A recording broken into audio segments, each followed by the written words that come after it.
Welcome to the Let's Get Ready podcast. I'm your host, Marissa Spagnoli, and today's guest is the CEO and founder of one of my favorite brands, Cocokind. Let's welcome Priscilla Tsai. Hi everyone. Hi, Marissa. Hi, I'm so happy to have you here. I'm so excited to start asking you some questions. I know, I'm so excited. You're like, we go way back. We go way back. Yeah. So awesome to be here today. Right? Well, since we go way back, and I go way back with Cocokind, great minds routine alike. So let's get into what routines we're using today before we get into the interview. So what's the routine? Okay, so I just cleanse my face using the oil to milk cleanser. I figured it'd be easier to do beforehand, but I love the oil to milk. I did it on dry skin and kind of massaged it, and then I added water to wash it all off. But what about you? What are you starting with? I also started with that, but I wanted to give an honorable mention to one of my new favorite Cocokind products, the AHA Jelly Cleanser. I've been using it for months now, but you're so soft after you use that cleanser. It's one of my favorite exfoliants. I know, it's so nice. And it's also just like not harsh at all. I actually like almost use it every day. It's in my shower. I was going to ask, is it okay to use every day? Because I'm tempted. Yeah, it's so totally nice. Yeah, it's totally fine. It's so gentle in the way that we created it. So it's for a lot of people, it's an everyday cleanser actually. Amazing. And then what are we toning with? So I am going to do a couple splashes of our rose water. Yeah, of course. That's like my ride or die. And then we're using the Ceramide Barrier Serum. Yeah, right? Gotta have it. She's an icon. And then, oh my God, the newest icon, the RPC. This is like magic in a bottle. In a jar. I'm obsessed. Yeah. And then what SPF are you using real quick? I'm using the Daily today. Okay, I'm going to use the Silk one because I had that one. And I love the glow that this one gives. So we can start getting ready, and then I'll just start asking you some questions. Okay, amazing. My first one is, what was your life like before Cocokind? Like, what made you want to have a skincare brand? Is that something that you always thought of yourself doing? So actually, it's like the opposite. Like I literally never thought ever that I would have a beauty company. I think like if you asked the Priscilla 10 years ago, maybe not 10 years ago, but 15 years ago, if you told her that she would have a beauty company, it would be like, that's a joke. I think like back when I was a teenager, I struggled so much with my skin. And I always knew that it would happen because I saw my sister really struggle with her skin. And it was in teenagers to my early 20s really have really cystic acne, like struggling every day with skincare, would just spend a ridiculous amount of money on just trying to buy as like expensive as products as possible. My skin would sting when I put moisturizer on. And so like, I seriously think the idea that I have a beauty company today is like so foreign to like, even the me like deep inside. Like, I feel like even though this is my life, like I still feel like that girl, you know, who is just like self-conscious of my skin sometimes and don't feel like I should. And yeah, I don't know, you know, it is this totally different like world that I'm in today, and having grown into my confidence. But absolutely, to answer your question, basically like absolutely not, like never imagined myself having a beauty company. That's crazy. I think that's just so funny how far like you've come, just thinking that you've never imagined yourself doing this.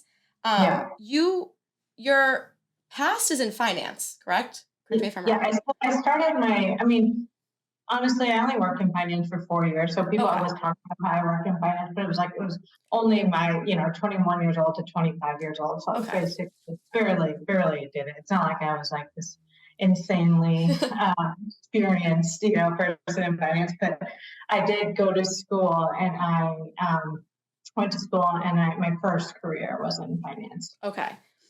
That's a serious kind of leap from going to a job in finance and then starting your own brand. What was that leap of faith kind of like, and what got you through it if you had any doubts?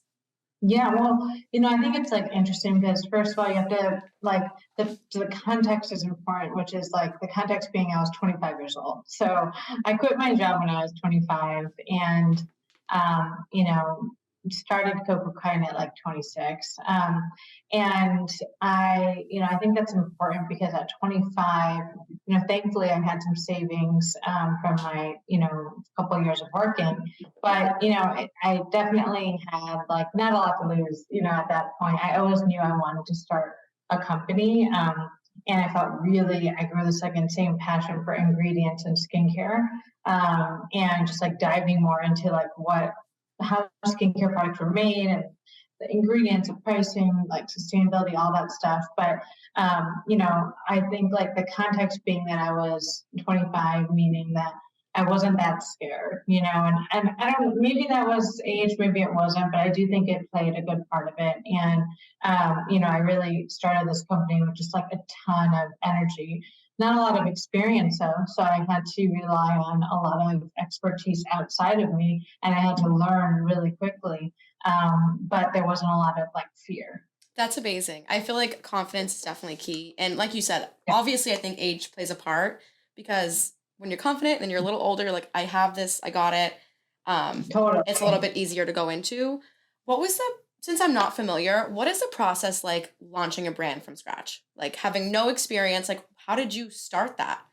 Totally. I mean, it's so funny because today, like, it's such a different environment than 8 years ago. I mean, people don't realize that I've been in business for 8 years, Yeah. So the idea of like, even like the idea of like brands, like that didn't like exist like 8 years ago, really. Like Glossier started the same time I did, like that was like this whole like indie brand or smaller companies coming to market through social media, everything like that didn't exist. So how I started is so different from how I would start today or how brands are starting today.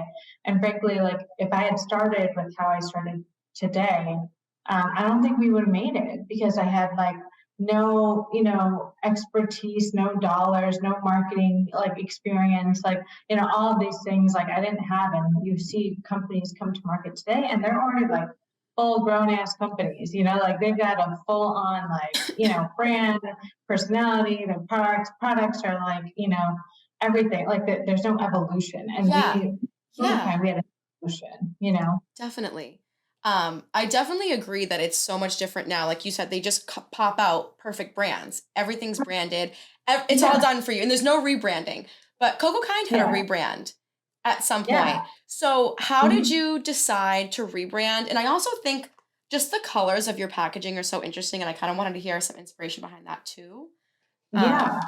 Okay, so we rebranded. So when I first started, I did the packaging myself and kind of Oh, taught myself InDesign and Illustrator and just fully did it myself. And obviously was not a packaging expert. And like, it goes back to like this me starting the business. I did not have experience in these things. So I was just kind of doing my thing and like felt like, oh, I can do it. I'm, a reasonably creative person, not the best, but somewhat average. And so, I just started it. And as the years been by, I realized like, Cocokind has such this like amazing identity, this amazing personality, and I wanted our packaging to reflect that. And the old packaging didn't really do that. So we decided to rebrand. Geez, what was that like? I honestly think it was only 3 years ago. Like it feels like it's been it longer, was. but I don't. Yeah, it definitely wasn't that long because when I first discovered Cocokind, you kind of had this branding already, but I feel like it was Yeah, right before I found you guys right. is when like before the rebrand. Yeah, I think it was 2019. Yeah, so it wasn't that long time ago. And yeah, 2019. And so the reason was like, okay, we are this like super warm personality. Like we as a brand, we have a personality. We're not just Absolutely. a brand that's kind of like super like beautiful and in the background, like very statuesque. That's not us.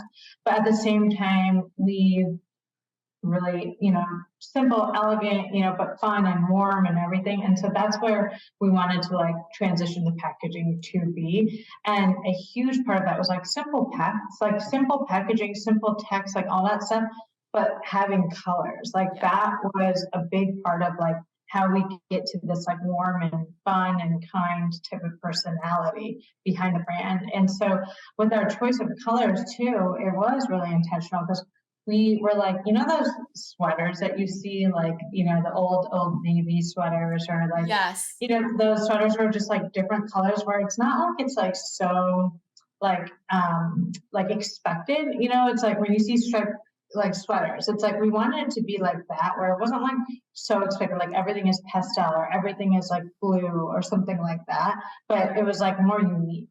It is so unique. I was just telling my friend too, I'm glad that you brought that up. Like, it's like a weird red, a different Yeah, yellow. Like it's not weird, but like it's pretty. It's yeah, just yeah, different. totally. So it makes you look. And I just was like, I feel like these colors are so unique to your brand, and I definitely think it reflects who you guys are because you, like you said, you're just a warm and you're a fun brand.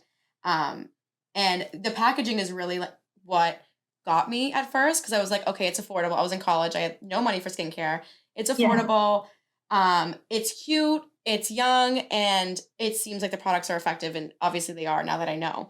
But another thing that I love, I think that makes you stand out is how transparent you are. And you bring yeah, that obviously to your products and your social medias, but to your packaging, you have formula facts that show you each percent of what ingredients in it. You have sustainability facts that trace back the product and the packaging. What made you wanna do that, start doing that, and why do you think brands don't do this? yeah. I mean, so I remember talking to you, what was it, in 2020? And I remember talking to you about like, you know, this whole like backlash of clean, which we used to call ourselves a clean brand, right? And there was this like all this backlash, and Yeah. it's just, you know, about this idea of like fear mongering and everything. And, you know, there was a lot of validity behind that like argument. And, but, you know, I could see it both ways, but there was a lot of validity behind that. And, but it wasn't just because of clean. It was, you know, really about any claim in the beauty industry being that it's like so widely used, and there's not really any real definitions. There's not a lot of regulation behind these claims. And so for us, we wanted to like get rid of those, like just like the simple claims, and like show the actual work, because that is like so much more telling than just being like, oh, we're clean, or oh, we're sustainable.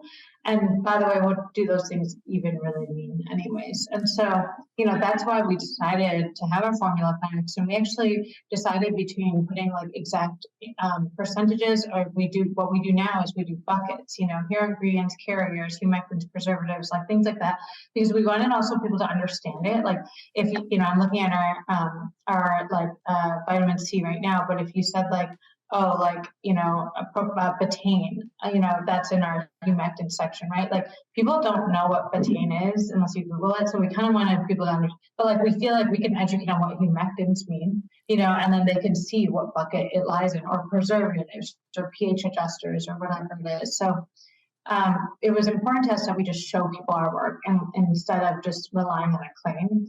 And why I don't think most companies do that. I mean, you know, I think that we as a company, we've grown up in this environment where we're so lucky that we don't have things to hide. Not that other Yeah. companies have things to hide, but it really helps that like this is the company that I created with this intent of sharing and just being on consumer side. So like there's just really not a lot that I would not, you know, just be willing to like throw up a video about or put it on the packaging. And I think that's just core to our DNA, which isn't the case for most companies. I agree. I agree.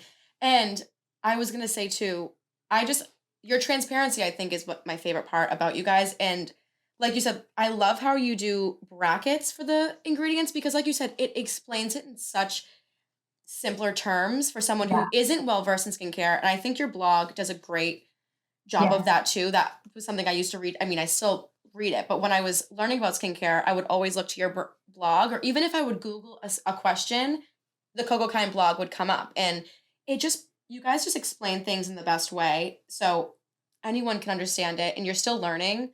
Um, yeah. and I also just think that brings a lot of like community to Cocokind, and I know like when you're a Cocokind follower, you're like a ride or die. All my friends are ride or dies now that I like got them on it.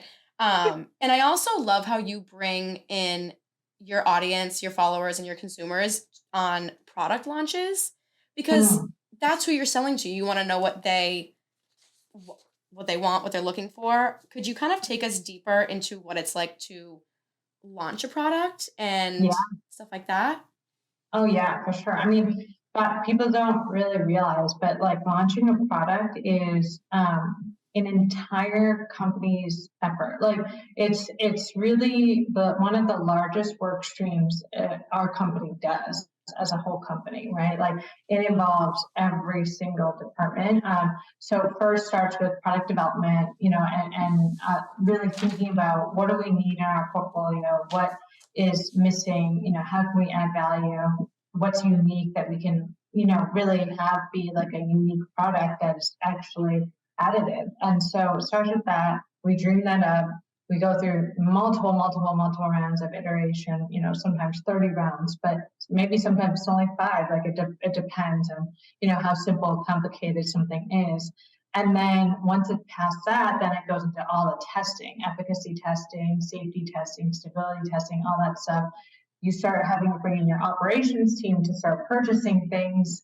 Every ingredient has a different lead time. It's crazy. Every packaging component, every box, label, everything. Like it just, there's so much logistics behind that. And then, that entire process between product development and operations, just getting everything ready and to like produce, that takes about, anywhere between a year to 2 years. Then you have everything, you produce it. And, by the way, in between, we are doing so many, like pulling consumers in to either sample, test it, survey, whatever it is, like multiple points throughout product development. And then, we produce it. That can take 3 months by itself, but most of the time it takes like a month between all said and done. A lot of times we're visiting, we're actually going to site and checking in, quality, testing it. We have a team on site, obviously, but a lot of times we'll have to fly different places. And then we bring in the goods to our warehouse, our third-party fulfillment center. And then that's finally, okay, we're ready for it now to be shipped, whether it's to consumers or to retailers.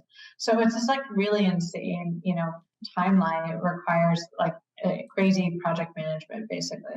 That's a crazy timeline. I feel like no one actually tells you like the process of launching a product. Like I always thought like, I don't know, I'm like, did she wake up one day and say I want an oil to milk cleanser and then they made it? I'm like, I don't even know how she came up with that, but that is so interesting to see just the backstory of what that looks like. And I think it's so cool that you bring people in on that. Can you tell us like what was the most fun product to make and the most difficult product to make that you've made? Interesting. So, SPFs are always very hard to make, just generally. And I'd just like to talk about our resurrection polypeptide cream as like a pretty difficult product to make too, because we were like really trying to target like a Goldilocks formula that was like a rich cream, because it's a rich cream. It's supposed to be a rich cream, but like that didn't feel greasy, and we wanted to kind of like, so you want it to be like really great for most people. For some people it might be too heavy for them, but we're going to categorize it as a rich cream so they know, hey, you're not getting a lightweight cream. Yeah. But we also don't want it to be too light where it's like the people who have dry skin are like, this doesn't do that much for me. We know that there are going to be some outliers, but for most people we wanted it to be this like pretty Goldilocks formula. And so it took like several iterations. That's so interesting. So then now we have the products and it's so inspiring to see you guys grow. I found you guys on Full Lane, like from college. That's how I discovered you guys. But it's so cool to see you in Ulta, in Target. What is that like? Was that like a pinch me moment when you saw your products in a store that you probably shop at all the time? Or I shop at all the time? Yeah, I shop at all those stores all the time. I am like such a crazy Target person. Right. And I love Ulta. I grew up like really close by both the Target and Ulta. Like I grew up in the suburbs of the Midwest. Like that is like my true like place where I thrive, is like literally a Target or an Ulta. Like in a strip mall is even like better. Like oh yeah, TJ Maxx, Home Goods, Home Sense. Exactly. That's my happy place. Like literally in my home, like a mile away is a TJ Maxx, and a Target and in Ulta. And so it's like my heaven. I go back every single time. And yeah, it's so fun. I think, when I go there, honestly, what comes to mind is just like the insane amount of work it takes to get there, like not just from the product standpoint, but like everybody, like, it's like people don't realize it. It's like, it's such an insane task to even ship the retailers their product.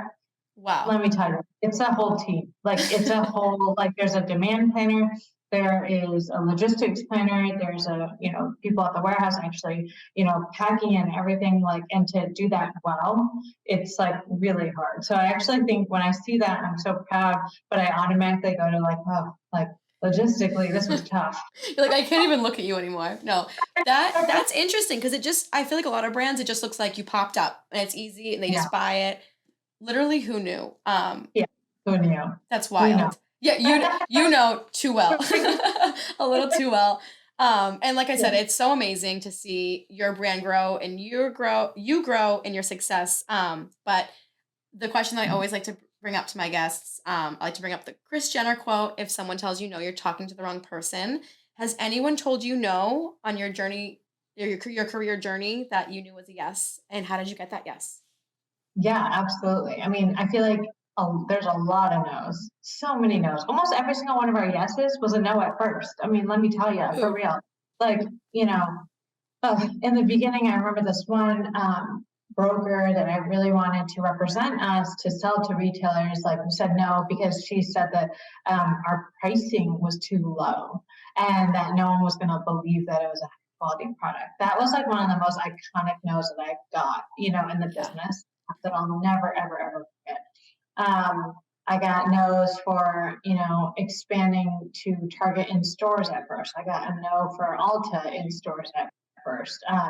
I got a no from, so many, like some small things, right? Like when we were smaller, like think about how many no's that we got when it was like, hey, I'm a brand, I want reaching out to another brand wanting to do a giveaway or something, like things like that. When like, and it was like, now people like want to do that because they know how amazing our community is. But like I mean, there's been so many no's across the entire business, really. Almost everything we have, it started with a no, actually. That's so interesting to hear just because like I said, sometimes you see these successful brands and you just think that they were always successful or they always got a yes. And not that I'm glad that you said you've gotten a lot of no's, but I think that could help someone else launching a brand because sometimes hearing a no can be detrimental to someone and be like, okay, if Target doesn't want me, Yeah, like, what am I going to do? Um, and I just think that it's just so cool that you just put in the work and you just didn't stop and you're like, nope, I'm going to get this yes. And yeah, I think that's so inspiring. And I was gonna say, Cocokind is actually one of the first brands to give me a yes.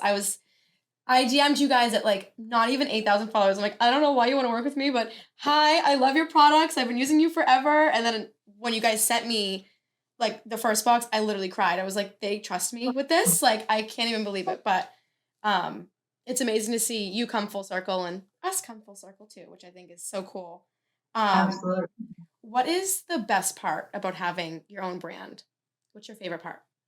I mean, people who know me know that like I'm just obsessed with Cocokind. Like it is what it is. I'm in my bathroom right now and like I, if you talk about skincare, like I do not own another brand skincare product in this house. I don't I blame have, you. I was you gonna know, ask you that. I'm like, I feel like as a founder, like I would just have to use my own brand.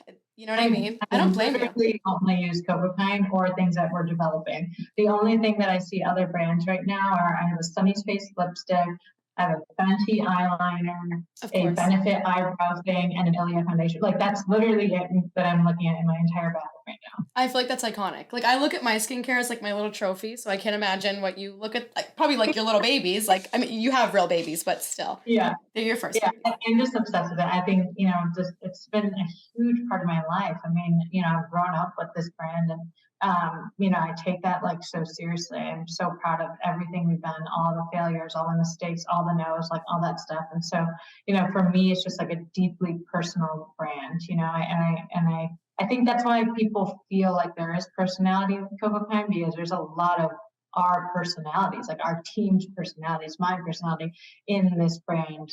It's how we express ourselves. Yeah. No, it's so evident that all of your personalities are there. I also love how on a majority of your social media is like you include your staff, like the people that work for Mhm. you. And I think that's so Yeah, much more interesting as a viewer because as much as we love influencers, like I want to hear how to use this product from the person who made it or the person who works around it all the yeah, time. And I think you guys just do such a great job of just explaining your products, how to use them, and all that. Um, so now for some fun ones. What do you think Yeah. is the most underrated Cocokind product? What do you wish people talked about more?